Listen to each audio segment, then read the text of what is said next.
نحمده ونصلي ونسلم على رسوله الكريم اما بعد قال الله تبارك وتعالى واما من خاف مقام ربه ونهى النفس عن الهوى فإن الجنة هي المأوى صدق اللہ العظیم۔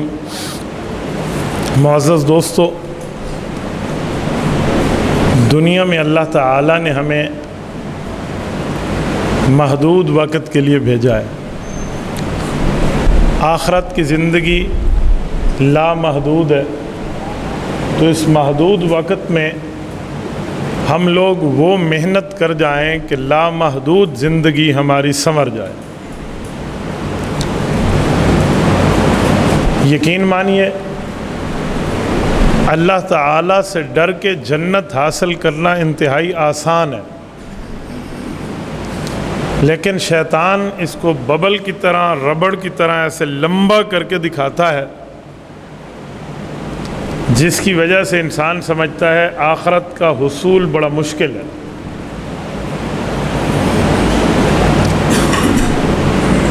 بہلول دانا سے پوچھا گیا کہ جنت جانے کے لیے کتنی محنت کرنی پڑے گی، تو انہوں نے فرمایا آپ کے پاس 2 قدم ہیں، ایک قدم اپنی خواہشات پہ رکھ لو، دوسرا قدم جنت پہنچ جائے گا۔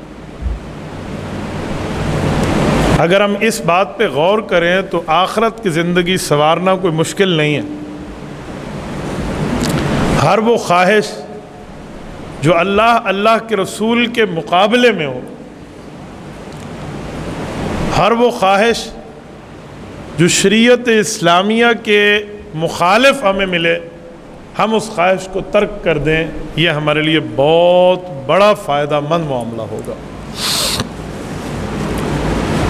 میرے ساتھیوں، میں ایک بات سمجھانے کے طور پہ آپ کی خدمت میں کہہ رہا ہوں، اگر ہم دنیا میں رب چاہی کی زندگی گزاریں تو آخرت میں من چاہی کی زندگی ملے گی۔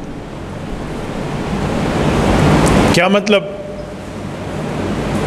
مطلب یہ ہے کہ دنیا ویسے گزار لو جیسے اللہ چاہتا ہے، تو آخرت یوں ملے گی جیسے آپ چاہو گے۔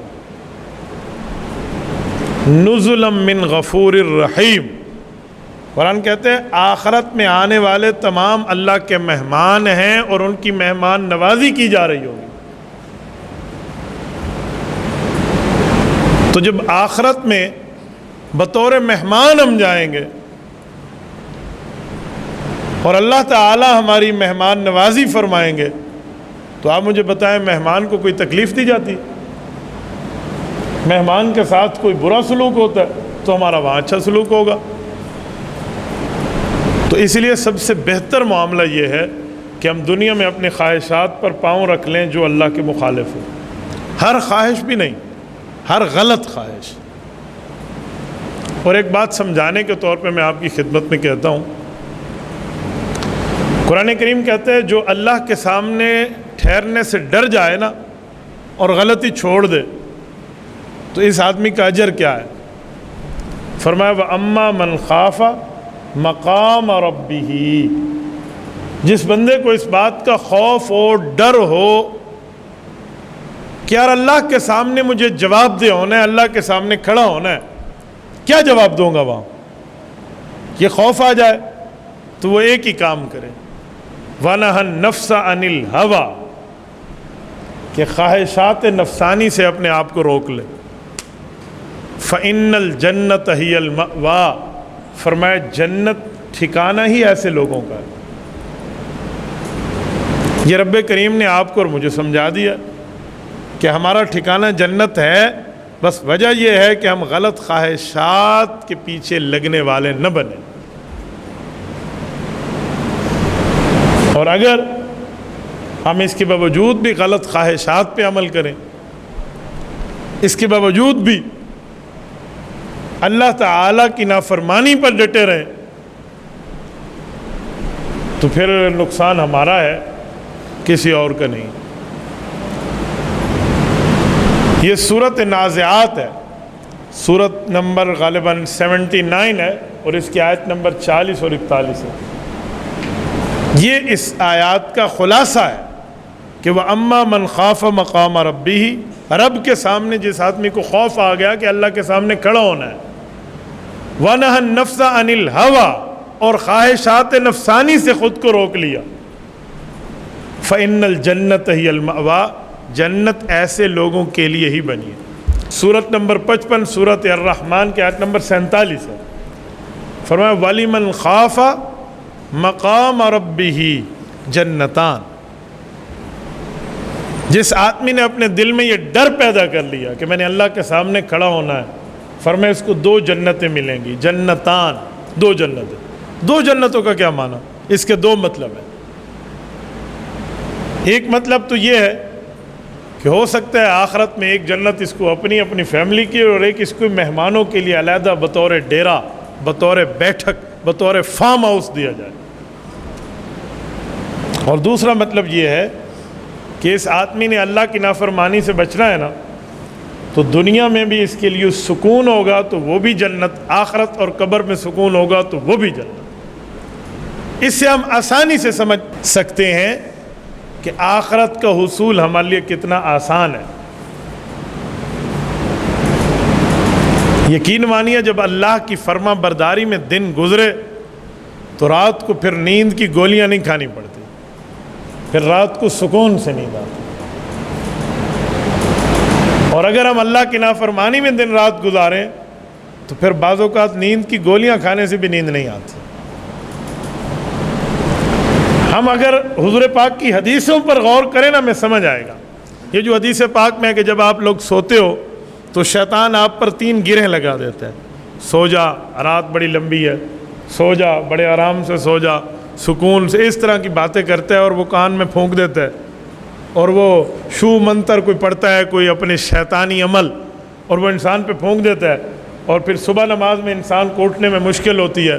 تو حدیث پاک میں جب بندہ اٹھتا ہے، اس کے اٹھنے پر 1 گرہ ٹوٹ گئی، وضو کرنے پہ دوسری ٹوٹ گئی، نماز پڑھنے پہ تیسری گرہ ٹوٹ گئی، تو صبح نماز میں شیطان کی لگی ہوئی رات کو 3 گرہیں یہ صبح ٹوٹ گئیں اگر نماز پڑھ لی تو۔ اور مجھے بتائیں جس کی نماز رہ گئی 1 دن، 2 دن، 4 دن، 5 دن، 10 دن، چلو میں 10 دن کہہ لیتا ہوں، مہینہ چھوڑ دیں، لمبی بات ہو جائے گی، تو جس نے 10 دن نماز نہ پڑھی، روزانہ 3 گرہیں اس پر لگیں، تو کتنی گرہیں بن گئی؟ 30 گرہیں۔ روزانہ 3 ہے نا، اور 10 دن سے 10 کو 3 سے ضرب دیں، 30 گرہیں۔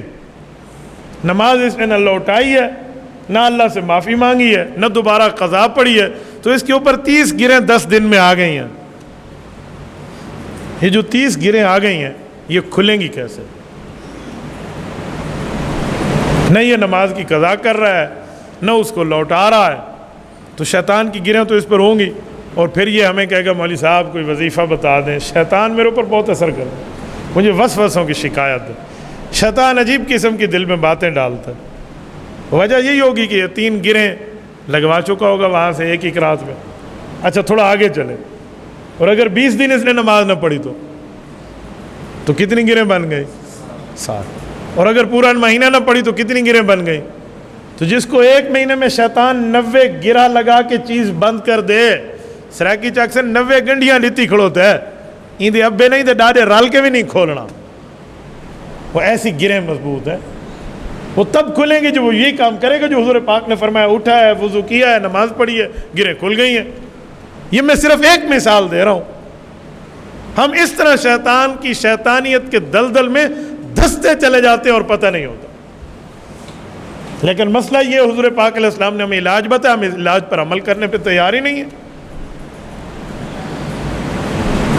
اور بعض اوقات بندہ نیک ہونا اور شیطان حملہ کرے تو نیکی کے داؤ پیج میں اس پہ حملہ کرتا ہے۔ ایک صحابی ہے اللہ کے رسول کے پاس، مشکات شریف جلد اول کی روایت ہے کہ یا رسول اللہ آپ کے بارے میں، اللہ کے بارے میں اور یہ نازل شدہ قرآن کریم کے بارے میں میرے دل میں کچھ خیالات آتے ہیں، ایسے برے خیالات ہیں، جی چاہتا ہے کہ زبان پہ لانے سے پہلے میں جل کر کوئلہ ہو جاؤں، کیا کروں؟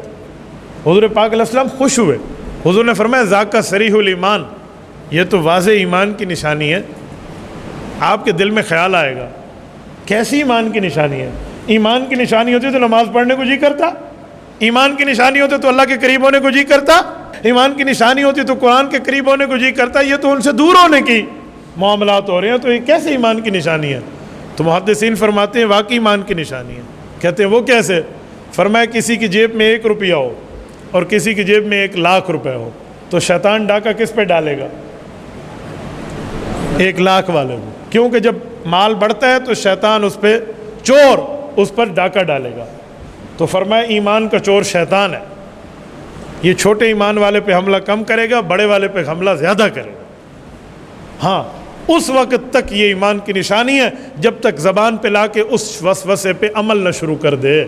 آپ نے عمل شروع نہیں کیا، دل کا دل ہی رہا، کوئی ایمان پہ فرق نہیں ہے، اسلام پہ فرق نہیں، تو یہ آسانی سے مسئلہ حل ہو گیا۔ لیکن شرط یہ ہے کہ بندہ حل کرنے میں سنجیدہ ہو، ہمارے ہاں یہ ترتیبیں نہیں۔ تو میرے دوستو جنت بہت آسان ہے، ایک قدم غلط خواہشات پہ رکھ لیں، دوسرا قدم جنت میں ہے۔ اللہ تعالیٰ آپ کو اور ہمیں خواہشات نفسانی کو روکنے کی اور اللہ تعالیٰ کے سامنے رضامندی کے اعمال کی توفیق عطا فرمائے۔ اقول قولی ھذا واستغفر اللہ وآخر دعوانا ان الحمد للہ رب العالمین۔